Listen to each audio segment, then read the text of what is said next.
அந்த யோர்தானில் தான் ஆண்டவர் அற்புதம் செய்ய போகிறாரு. ஜனங்கள் வந்துட்டு அந்த யோர்தானை கடக்கணும் இல்லையா, அதுதான் கஷ்டம், டாஸ்கே தான். ஸோ அப்போ என்ன உடன்படிக்கை பெட்டியை சுமந்து கொண்டு வருகின்ற அந்த ஆசாரியர்களுடைய கால் அந்த தண்ணி ஓரத்தில் பட்ட மாத்திரத்தில் அங்கே ஒரு அற்புதம் நடக்குது. என்ன அற்புதம் அப்படின்னா, அந்த மேலேருந்து வரக்கூடிய தண்ணி அப்படியே என்ன ஆகுது, ஸ்டாப் ஆகுது. மேலேருந்து வரக்கூடிய அந்த தண்ணி, ஓடி வர தண்ணி ஸ்டாப் ஆகி அது ஓடாமல் ஒரு குவியலாக நிற்குதான். எப்படி நிற்குதான்? ஒரு குவியலாக நிற்குதான். புரியுதா?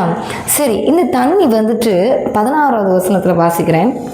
மேலிருந்து ஓடி வருகிற தண்ணீர் நின்று அது நிற்கிது எங்கே வரைக்கும் நிற்கிதுன்னா, சாத்தானுக்கு அடுத்த ஆதாம் ஊர் வரைக்கும் ஒரு குவியலாக குவிந்தது. சரியா? இந்த ஊர் வரைக்கும் அது குவியலாக குவிஞ்சு போய் அப்படியே நிற்கிதான். புரியுதா? நீங்கள் செங்கடல்லையும் பார்த்தீங்க அப்படின்னா, அவர் 2ஆம் ஆண்டவர் அந்த செங்கடலை பிளக்கும்போது தண்ணி 2 பக்கமே எப்படி இந்த குவியலாக தான் நின்றுச்சு இல்லையா?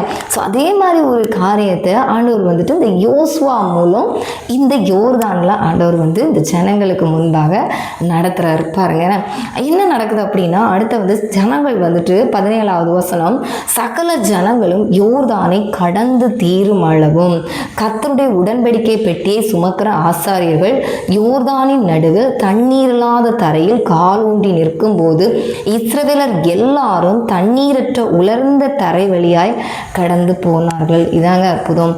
என்ன நடந்திருக்கு பாருங்களேன்.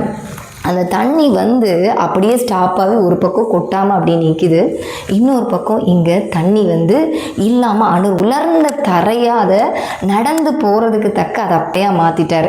புரியுதா? இப்போ பெட்டியை சுமந்து கொண்டு அவங்க ஆசாரியர்கள் அந்த தண்ணியில் யோர்தானுக்கு நடுவில் அப்படியே நிற்கிறாங்க. இந்த ஜனங்கள் எல்லாரும் கடந்து போகிறாங்க. ஸோ இப்படி ஒரு அற்புதத்தை ஆண்டவர் அந்த யோசுவா மூலம் இந்த ஜனங்களுக்கு முன்னாடி ஆண்டவர் செய்கிறார். இதை தான் ஆண்டவர் என்ன பண்ணுறாரு, ஆல்ரெடி யோசுவா கிட்ட சொல்கிறாரு. எல்லா ஜனங்களும் அறியும்படியாக அவங்களுக்கு முன்னாடி இப்படி ஒரு அற்புதத்தை செய்து நான் அவனை மேன்மைப்படுத்துவேன் அப்படின்னு சொன்னது போல் அவனை மேன்மைப்படுத்தி அவனை உயர்த்தி ஆண்டவர் இவன் கூட இருக்கிறாரு அப்படிங்கிறத ஆண்டவர் என்ன பண்ணாருன்னா நிரூபித்து அந்த சமயத்தில் ஒரு முடியாத நம்ம அந்த யோர்தானை கடக்க முடியாது அப்படிங்கிற நேரத்தில் இயற்கைக்கு அப்பாற்பட்ட ஒரு காரியத்தை இவன் மூலம் ஆண்டவர் செய்கிறார் இல்லையா?